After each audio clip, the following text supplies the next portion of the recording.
U Hrvatskoj je ostvaren još jedan neslavni rekord u cijeni brzog interneta.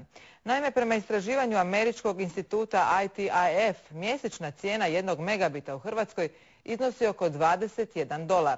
To nas smješta na sam svjetski vrh po skupoći pretraživanja interneta. Istražili smo zašto je u Hrvatskoj internet jedan od najskupljih na svijetu. U cijeni interneta Hrvatima je teško konkurirati. Prema podacima prikupljenima na svjetskim telekomunikacijskim tržištima, u Hrvatskoj 1 megabit u brzoj internetskoj vezi stoji više od $21. Tako je internet u Hrvatskoj 6,5 puta skuplji od europskog prosjeka ili od prosjeka SAD-a.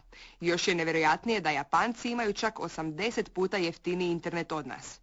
U Hrvatskoj udruzi za elektroničke komunikacije tvrde da su u istraživanju korišteni različiti kriteriji i da su cijene usluga ADSL-a neusporedive s tehnologijama i infrastrukturom koje u razvijenim zemljama omogućuju jeftiniji internet. Ako se ukupna cijena paketa po brzini 4 megabita svede na brzinu od 1 megabita, dobije se cijena koja je u principu dosta niža od cijena koje su navedene u tom izvještaju kao mjerodavne u Europi i u svijetu.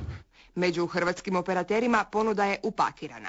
Tako u THT-u neograničeno pretraživanje interneta uz brzinu od 4 megabita stoji 179 kuna na mjesec. THT je konkurentan sa cijenama širokopojasnog interneta. Bivši državni monopolist ima oko 80% udjela na tržištu. Dijeli ga s još 20 operatera. Evo najjeftinijega.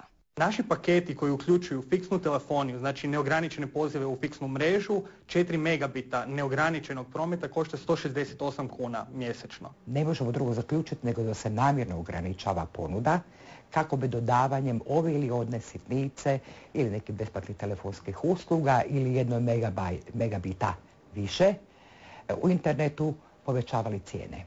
Nitko ne govori o snižavanju cijena brzog interneta. Čak suprotno, u postojeće se pakete pokušava uključiti što više dodatnih sadržaja kako bi se cijene održale ili rasle. Naravno uz jaku propagandu i priču da potrošači time dobivaju više. Došli smo tako i do kraja Dnevnika. Hvala na pozornosti i ugodan nastavak večeri.